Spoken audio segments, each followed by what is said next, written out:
Hello everyone, hope you are doing good and all are safe. You have been tirelessly working for this year prelims from last couple of months. In this video, I'll try to explain how exactly we conduct classes in Conquer Prelims 2021.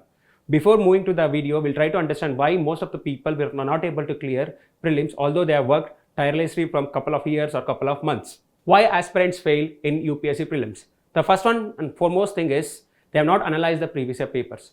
Although they have solved the previous year paper from 2011 to 2020, but they have not solved the paper.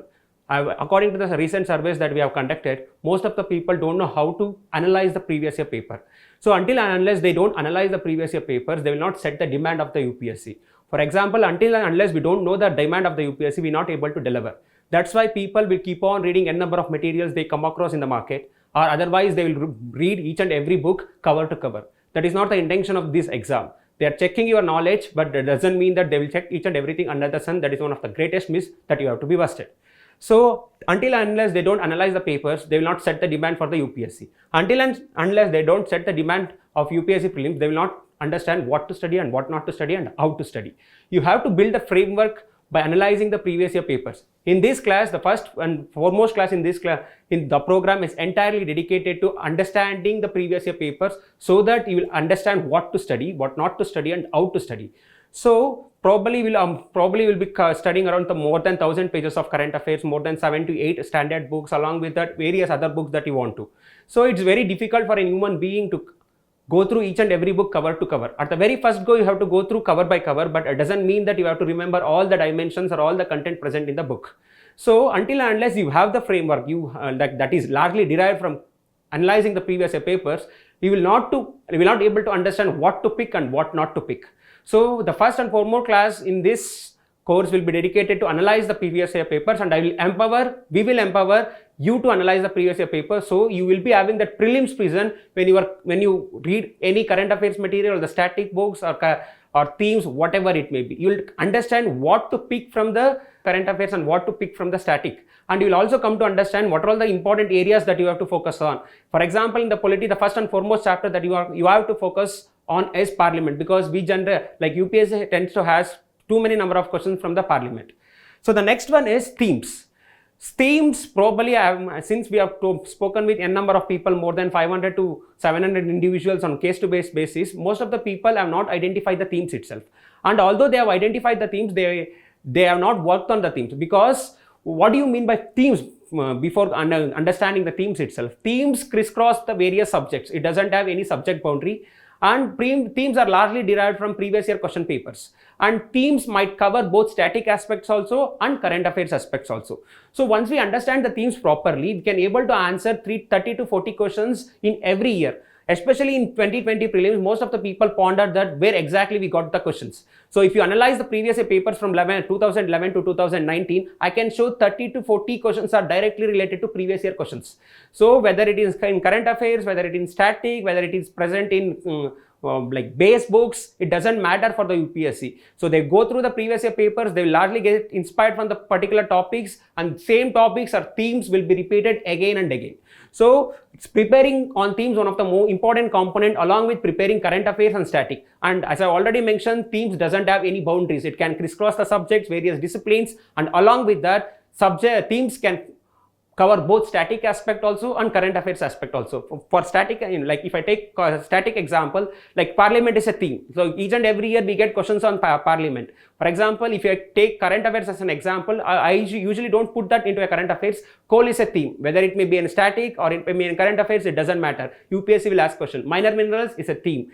National parks and wildlife sanctuary is a theme. Agriculture, new agricultural techniques or new agricultural practices is theme. So most of the people, what they do is they will go through static material and along with current affairs material. Sometimes these themes are not exclusively covered in those books. So they have to invest a lot of resources and time in order to prepare on themes, but unfortunately they will not do it. So more or less 20 to 30 questions, they are not empowered to answer questions in the UPSC prelims itself. On top of it, since they have not analyzed the previous year papers properly, they don't know how to study the static syllabus itself. For example, if you consider any UPSC paper, out of 100 questions, 40 questions are directly from static. If you miss If you miss around 4 to 6 questions in those 40 questions, obviously you will be losing 12 marks, 12 to 15 marks. If you lose couple of questions in teams, then obviously your cutoff will come around 60 to 90. Most of the serious candidates will like over around a 90 to 100 scores. They were almost able to clear the cutoff, but they were not able to clear the cutoff itself. So one of the major problem with 90s and 70s or 80s guy is they have not understood the basics properly because they have not analyzed the previous papers properly. And the second thing is they not even work on the themes. The people who get on 40 to 60 probably they have not even revised the subjects properly. So what is the basic reason behind not doing the revision effectively? Because since they think that each and every topic is important in the current affairs, since each and every topic is important in the static syllabus, they tend to revise each and everything. So at that point of time, knowingly, unknowingly, will create a lot of knowledge burden.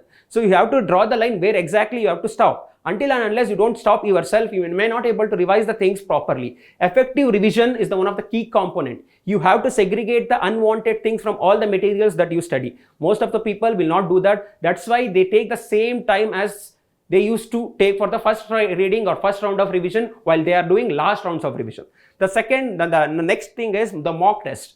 They solve the mock test. I've seen a lot of people, they solve a lot of mock tests, but they don't understand the patterns of mistakes they commit. Each and every time they run behind the knowledge, but they will not understand what type of mistakes they are committing. For example, it might be misinterpretation, over-analysis, management of the time, doing the rounds properly, taking guess by using logical reasoning, or limiting yourself to number of questions that you have to attend, that is around 80 to 85. They will not train themselves properly in the mock test. And one more thing is they largely solve in the online mode. You have to solve the questions in the OMR sheets because the UPSC will provide the OMR sheet in the examination hall. You must get used to it.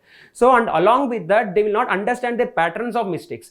One most important mistake the people do is they will refer some non-standard test series and they will start to prepare for the test series knowingly, unknowingly, forgetting UPSC basics itself. They will prepare for your test series but not UPSC prelims paper. So that's why they knowingly, unknowingly, they miss the direction itself.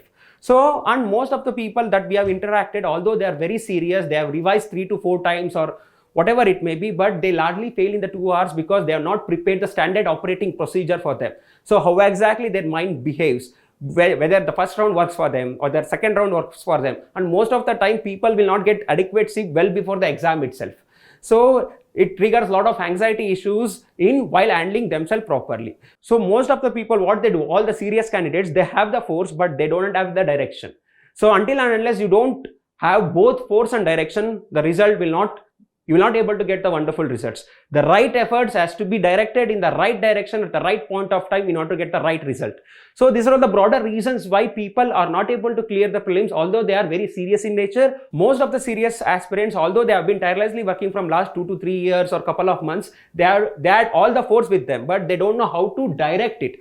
The amount of force that you are going to put, it should be in the right direction at the right point of time. Then only you will get the result. Until and unless you won't force yourself in the right direction, you will not be able to get the right results. Okay. So the overall class of the Conquer Prelims 2021 is based on this philosophy itself. Directing, that's why our code is, like we have mentioned our code explicitly in our posters also, we are aiming to direct the knowledge at the right direction. So how we have designed our class?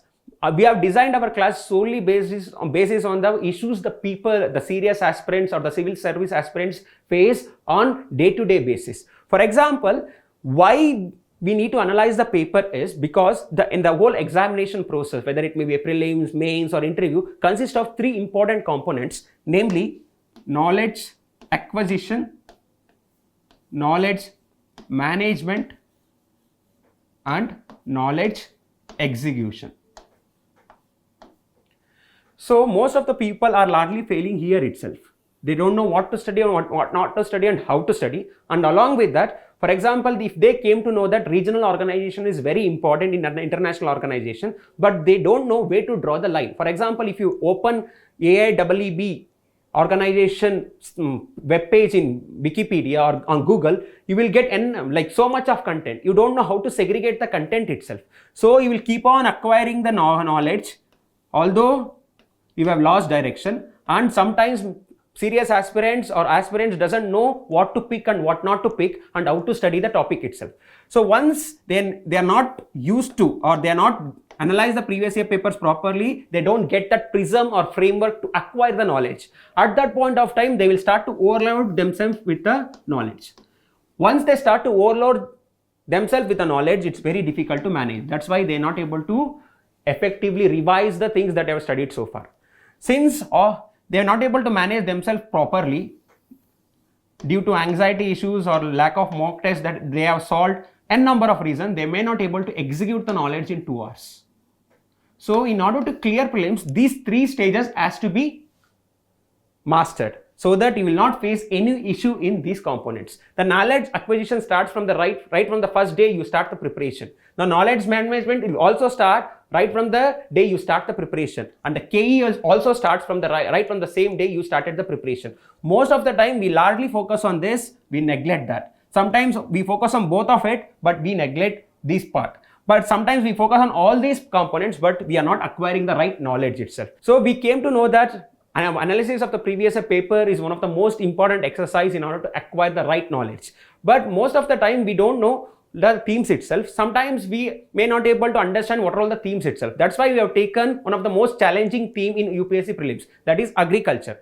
Agriculture is one of the most important topic, but we don't know from where UPSC is asking all the questions, and which are all the areas that we have to cover, which are all the sources that we have to cover, because agriculture is a such kind of subject. It has interconnection with lot of subjects, for example geography, biology, environment, and along with that it has a lot of connections with economy also. For example, agriculture marketing, APMC, minimum support price, and it also has a lot of linkages with science and technology, especially the biofertilizers and GEAC, GM seeds, breeder seeds. So it has a lot of interconnections with various subjects. But if you go, there is no one source for agriculture to prepare, and whatever the source that you get in the market, probably it will not suffice, or it will not address the demand of the question. You will be getting a lot of knowledge, I am not denying that point. Whether it has some relevance in the exam, whether it has some relevance in 2 hours, that matters, because that obviously make you into the list or out of the list. So that's why we have taken the agriculture topic. So we'll let you know how we conduct the class, how we analyze the paper. First one, how we analyze the paper, then how we'll conduct the class, and how we will make sure that you manage the knowledge properly in an effective way, and we will also deliver about how exactly you have to execute the knowledge in the examination hall. So the whole process, the whole class is designed on these 3 principles: acquisition, right knowledge, management, effective management of the knowledge, and calm and composed execution of the knowledge in the examination hall. If you master in these 3 components, nobody will stop you from clearing the prelims. So first I will take up the agriculture topic. We have analyzed the previous papers from 2020 to 2011. So then after analyzing, we got to know certain themes in the agriculture itself. The first and foremost thing is new techniques of farming. For example, in 2020, we got question on zero tillage. The same question was asked in 2011 itself. For example, in 2017, we got question on conservation agriculture and climate smart agriculture. In 2013, we got question on mycorrhizal biotechnology. In 2020, we also got question on fertigation techniques itself. So likewise, the new types of farming or new techniques in farming is one of the buzzword in the market, and we usually get a lot of news in the current affairs itself. So whether it is in current affairs or not in current affairs, that also matters to us, because we'll try to gauge the current affairs properly in order to decide whether that theme is relevant this year or not. But anyways, we have our own set of themes. Based on that, UPSC asks the question, but we try to gauge the relevance of the question themes based on the current affairs itself. For example, Paramparagat Krishi Vikas Yojana, which is largely in use from last 2 to 3 years. That's why we can expect good number of questions on minimum tillage, zero tillage, or organic farming, or zero budget natural farming. And along with that, we have divided the agri inputs into different components itself. For example, seeds. The first question that we got on the seeds in 2014, which was on national seed policy. And in 2014 also we got question on seed village concept. In 2015 and 16 and 18, we got question on GM mustard. In 2011 and 12, we got question on BT brinjal. So likewise, we will divide the whole seeds into different components. I will let you know how we divide each and every themes here. And water is one of the most important component. For example, the drip irrigation question, which was asked in 2016 prelims. In 2011 prelims, we got question on micro irrigation. In like 15 and 16, we got question on AIBP, Acceleration Irrigation Benefit Program. In 2014, we got question on Integrated Watershed Development Program. In 2020, we got question on groundwater irrigation in India. So if you establish linkage and if you start to establish the interlinkages, you can easily find space for, like, you can easily interlink all the questions or most of the questions in 2022 previous year papers itself. And next one is fertilizer. The first question on fertilizer was on biofertilizer, which was asked in 2013 prelims. Fertilizer can be divided into 3 to 4 components. For example, first component is biofertilizer. Second component is, we can talk about the policy measures by the government. In 2016, we got question on neem coated urea. In 2015, we got question on over usage of fertilizers in India. And since most of the time we get a lot of articles on high usage of nitrogen in India, so the improper NPK ratio. So all these components will be covered here. Next one is pesticides. On pesticide, we got only one question in 2019 paper. So apart from that, we didn't get any questions on that. But more or less, we get largely questions on agriculture pollution. And based on the agriculture pollution, we got question in 2018 prelims also, 2019 prelims also. Next one is soil. These are all the agri inputs. Soil, we usually get questions on conservation of soil, for example, counterbunding, shelter beds, etc. On policy level also, we got one question in 2016 prelims, which was on soil health scheme. On agriculture credit, the agriculture credit, we usually get questions from NABARD area. In 2014, we got question on NABARD and priority sector lending, because agriculture is also one of the component in priority sector lending. In 2011, we got question. In 2013, we got question on which was the which sector in the bank is the maximum financer to the agriculture, that is commercial bank. Based on the same lines, we got question in 2020, which was on cooperative banks. So on agriculture marketing consists of 3 to 4 important components, especially first one is APMC, which was asked in 2015 prelims. And after that, in 2017, we got question on ENAM, like NAM question, National Agriculture Marketing System. And in agriculture marketing, especially on fair and we get questions on the prices fixed by the government. In 2015, we got question on FRP, fair and remunerative price. In 2018 and 19, we got question on MSP. So likewise, whatever the themes that we have devolved solely based on the previous year papers. So it has relevance of both static subject, current affairs things, and the probable topics or themes that probably UPSC will going to ask in the couple of years or this year itself. Likewise, we added few more themes into agriculture. For example, food security and food certification. On food certification, we have been getting a lot of questions. In 2016, we got question on FPO mark. In 2017, we got question on HAG mark. We didn't get any question on India Organic, but we got question on NPOP. Food security issue, like issue price, buffer stock management. In 2018, we got question. In 2019, we got question on issue price. And food security, National Food Security Act was asked in 2013 or 2014 prelims. Likewise, in food security, we don't consider only economy angle or geography angle or science and tech angle or policy angle or institution angle. We'll try to crisscross, or we'll try to go through each and every subject discipline so that it will fit into food security. We don't have any subject boundaries here. We have only themes from where UPSC picks the question. We'll try to gather the content, we do thorough research, and we'll try to ensure that you cover all the things. Regarding the food security, and we don't have any subject boundaries. It requires a lot of efforts to prepare notes on each and every topic, because you have to search too many static materials, current affairs material, because there is no one material where you will get all the issues related or all the content related to food security. Next, agri imports and exports. The trend was started from 2017, especially from the oil palm seeds. In 2018 also we got one question. In 2018 we got question on which country was the largest exporter of rice in the world. The answer was India. So we get more number of questions on oil seeds, especially the palm oil.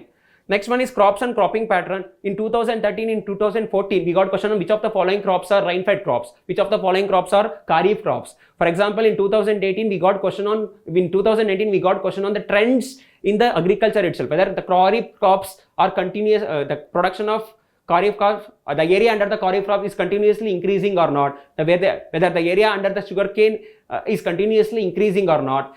Such kind of trend-wise question that we got in 2019 prelims. Likewise, we'll try to categorize, we will dissect each and every questions which had already come from agriculture into different themes. And we will deliver the content on each and every theme. You need not to go through any material or any website in order to understand basics, static aspect, current affair aspect, and thematic aspect of all these topics.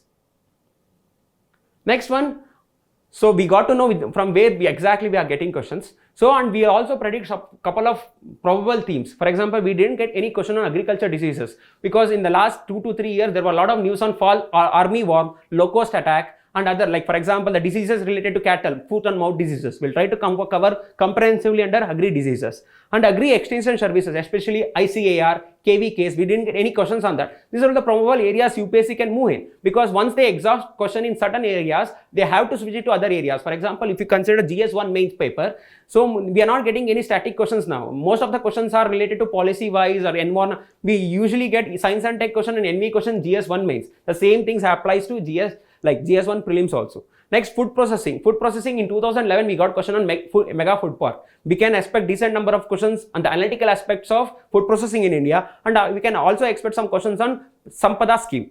And food inflation, like in 2015, we got the first question on CPI labor index, and after that in 2020 prelims also we got, just observe how exactly they are asking. In 2015, we got question on CPI, CPI work labors. In 2020, we got question on CPI, we got question on not CPI, WPI. So there was another index which was introduced by Government of India, which is called as CFPI, so Consumer Food Price Index. We'll try to focus on those areas itself. Likewise, we'll try to understand what are all the questions which are already been asked, and which are all the areas we have to prepare, and which are all the probable areas that we can expect in the future years. Next one. So how exactly we teach new techniques in agriculture? For example, we came to know that new techniques agriculture is one of the important things. We got around 6 to 7 questions right from 2011 to 2020. So how exactly we teach? So we talk about zero tillage. First, we'll try to cover which are all the themes or which are all the questions which are already been asked by the UPSC. For example, if you try to go through the 2020 question paper, there you will get a coal question. The third statement in the coal question was largely inspired by 2011 coal question. In 2011, there was a question on coal ash content in India. The same statement refabricated and rephrased and made it as third statement in 2020 paper. So first and foremost thing is we need to understand the what are all the themes which are already been asked or topics which are already been asked by the UPSC, and along with that, in that we'll try to focus on the options also. For example, in this year prelims in eco-friendly agriculture, we got vertical farming as 5th option. We'll try to focus on vertical farming also. Likewise, we'll try to understand that whatever the things which are already been asked by the UPSC, we should cover it properly, because that will give a lot of heads. You can easily score 80 to 100 marks from there itself. Then zero tillage, mycorrhizal biotechnology, sustainable sugarcane initiative. It was asked in 2014 prelims. You go through the page in TNAU website, you can easily answer 2020 question on sugarcane. So next one is conservation agriculture, climate smart agriculture, fertigation in agriculture, eco-friendly agriculture, zero tillage, the sugarcane question that was mentioned. We'll try to understand all the techniques of new agriculture one by one in an elaborative manner. Elaborative manner, it doesn't mean that we teach for n number of hours. I'll let you know how exactly we teach. We got to know the topics which are already been asked by UPSC. Likewise, we'll try to brainstorm on our own. We have made such kind of brainstorming on almost all the topics which had been already covered by the UPSC. So we'll try to understand, for example, zero budget natural farming. We'll try to understand the basics of zero budget natural farming, and we'll try to understand what are the supports by the government, and we'll try to understand what are the other types of farmings which were largely practiced in India. Likewise, we'll brainstorm the things. We'll try to build a network building. Like that exercise is largely called as network building, where we'll anticipate the questions and understand what exactly been asked. Next one, for example, for mulching.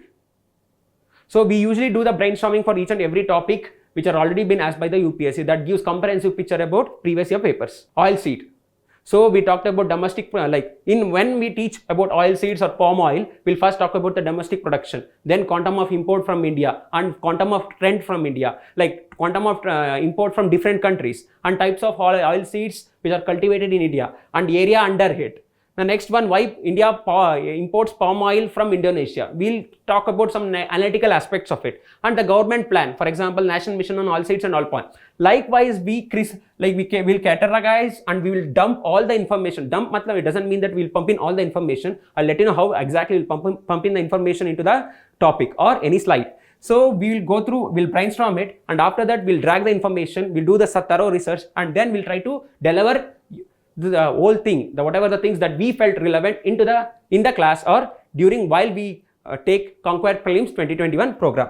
For example, if you observe here also, for mulching, we talked about crop rotation, zero tillage, mixed cropping, shelter bed, relay cropping, mycorrhizal biotechnology, soil minimum tillage and other conservation techniques. Likewise, for each and every topic, we'll try to give comprehensive view based on the UPSC relevance, not exactly on the knowledge that we get while we researching the topic. We will draw the line based on the analysis of the previous year papers. Since we have brainstormed properly and we understood the demand of the UPSC, then we'll try to work on the probable topics. For example, system of rice intensification program that we got to know from after thorough research of TNAU website, and ZBNF, which is largely news from the last 3 to 4 years, because the Andhra Pradesh had become the first state to practice ZBNF at a wider scale. So vertical farming, one of the option in 2015, 2020 question paper. Then hydroponics and aeroponics, which are largely in news. Next one, hydrogel agriculture system, precision agriculture, organic farming, minimum tillage, relay cropping, mixed and intercropping, traditional agriculture practice like Kuttanad below sea level farming, which is practiced in the Kerala.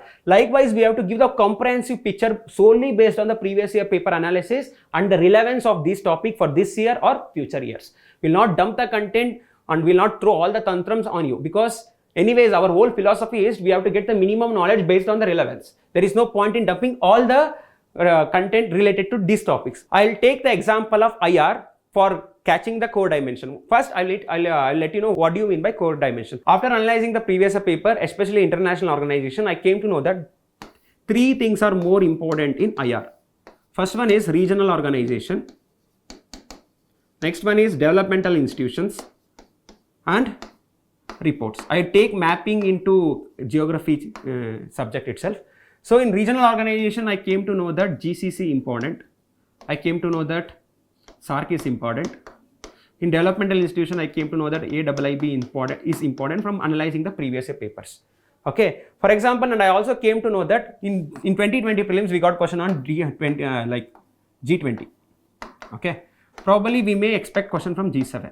Likewise, there are a number of organizations. So as I have already explained with agriculture, there are other probable topics UPSC might ask. But one of the major worry for us, there are around 100 organizations, developmental institutions, regional organizations present all across the world. So where do we draw the line? Because if we keep on reading all the topics, again we are not acquiring the knowledge at the right direction, right? So there is no point in going through all the topics line by line. So where exactly we have to draw the line? So that can be captured through catching core dimension angle. Okay. For example, you take from the last 10 years, probably UPSC already asked around 1 or 2 questions on international organization each and every year. Probably we get around 25 questions from international organizations. Probably you are not divided the international organization to these themes. We used to get questions on report till 2019, but after that in 2020 we didn't get any question on reports. That is like probably we may expect questions on reports in 2021. We don't know. But if you go through all the international organizations, there are 4 to 6 core dimensions that you have to focus. First and foremost one is members.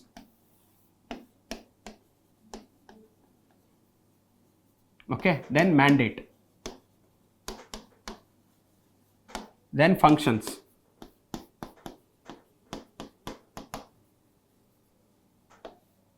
Then headquarter and recent summits or first summit. How do I came to know that I have to go through only this dimension? I have analyzed the previous papers and from there I got a framework. These are all the dimensions on which UPSC asks questions. While understanding any international organization, first and foremost thing that you have to look while you are going through any material that you come across is whether the members are covered in that material or not. In members, you have to understand whether India is a founding member or not, or whether India is a member or not. The next one is what is the shareholdership of India in that particular organization, especially developmental organization like WB, ADB and AIIB. If you understand that fact, it is more than enough. You need not to go through any other aspects with respect to members. Next one, mandate. What is the prime objective of that organization? 1 or 2 dimensions, that is more than enough. The next one is function, 2 to 3 functions. For example, what are the functions of UNSC? 2 to 3 functions like establishing international peace and also securing international interest. Likewise, you have to focus on 2 to 3 functions of it. Then the headquarters of it. Why headquarters? In 2016, we got question on NDB. So in NDB, they were explicitly asked where was the headquarter of NDB is present. And along with that, the recent summits, where was the first summit was happened. For example, on the BRICS question we got in 2011 or 2012 prelims, we got to know, like UPSC had already asked, like in which area or in which place the first summit of BRICS Bank was conducted, or recent summit, or resolution of recent summit. If you understand who are all the members of it, whether India is a member of it or not, whether India is a founding member of it not, and along with that, whether India has, what is the shareholding capacity of India in a particular organization, 1 or 2 mandates and 1 or 2 functions, and the headquarters and the recent summit and theme of it. That is more than enough for almost all the organization. In organization also, we will not focus on each and every organization we come across. For example, African Development Bank, it is not so important. ADB is more important. World Bank is more important. AIIB is more important. Likewise, we will categorize the organization into 3 different parts, and along, based on the relevance, current affairs, and the questions which are already been asked by the UPSC, will degrade or we will downsize the number of organizations itself. In those organizations, we largely focus on these aspects. These aspects like members, mandate, HQ, summit, functions will form the statements in your question. For example, consider the following statements regarding ADB. Statement number 1, 2, 3. Consider the following statements regarding AIIB. Consider the following statements regarding G7. You try to go through the previous year papers of IR. All the dimensions, like in the 3 statement question or 2 statement question or 1 statement question, revolves under these 4 dimensions itself. Probably they might ask on members in first statement, probably on the recent statement in both 1 and 2 format question. Probably they ask about the members itself. For example, in 2016 we got, in 17 we got question on free trading partnership with RC, with Asian country. That means nothing but RCEP. So they have listed the countries itself. For example, in G20 question which was asked in 2020 prelims also, they solely asked on the members itself. Most of the questions in the international organization are solely based on members, around 70% of the question. But sometimes they move towards mandate also, and exceptional cases they will move towards HQ and summit. But it doesn't mean that we should restrict to 4 dimensions itself. These are the major dimensions that we have to cover. Along with that, we will cover 2 extra dimensions from where UPSC can get in or dwell with. At that point of time, the question will obviously become difficult. That is how we conduct the class. We will identify the theme, we will understand what are all the probable themes, we will understand what are all the previous themes which are already been asked by the UPSC, and after that we will try to identify the dimensions, which are all the core dimension which forms the component of question, not dumping all the content on each and every organization or each and every topic which comes across in the current affairs or which already present in the static syllabus. We got to know how to acquire the knowledge acquisition. We will analyze the previous year paper, we'll set the framework, then we will set the core dimension, then we start to do the network building in order to understand the probable topics in 2020 prelims or 2022 prelims or future years. So the knowledge acquisition part is done. This is the most crucial stage in anyone's preparation, and most of the people will fail here. Next one is, since we got only relevant content and relevant dimensions and relevant themes and relevant topics, our KM will become very easy. Instead of taking 30 days or 40 days or 45 days to revise all the syllabus, you will take only minimum number of days to cover the prelims. In our classes, we don't restrict ourselves to the themes. For any topic we are trying to discuss, first we'll go with the basics. For example, polity, the parliament is the most important chapter. We'll first start, we'll largely focus on parliament. We'll cover the basics. Then we will anyways go through the current affairs and we'll pick the relevant current affairs. And based on the previous year paper analysis, we came to know that something is largely important which is not largely covered in, something which is highly important which is not largely covered in current affairs also static also. We do the thorough research and we give the thematic notes sometimes, and we give the content in the class itself. For example, election is the most important thing. In elections, probably we'll study Election Commission of India in Lakshmikant. Probably we'll get 2 to 3 current affairs in the current affairs material. But VVPAT is the most important thing. Model Code of Conduct is the most important thing. Then Representation Act 1951, 1952 is the most important thing. So MCOC, Model Code of Conduct, we'll try to refer FAQs of Election Commission website. Then we'll pick the relevant content out of it and we will deliver in the class. So the whole knowledge acquisition process is based on 3 philosophy: basics, current affairs, relevant themes or relevant content based on the UPSC paper analysis. And along with that, in polity, we'll try to discuss the probable themes and probable topics also. Okay, likewise the same principle will be applied for example in NV, we are not getting good number of questions from the basics, especially Shankar IAS ka material. More of, like, if you analyze properly analyze 2 to 3 years papers, most of the questions are coming from the species, national parks and wildlife sanctuaries, and pollution, wetlands and forest cover. So especially in the national park, most of the questions are coming from northeastern region, Himalayan region and South Indian region.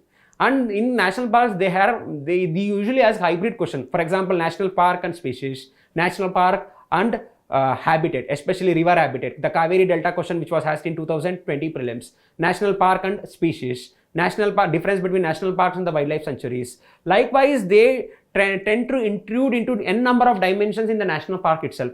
Probably it might be very difficult for you to go through all the national parks and going through the national park on the previous year paper basis itself.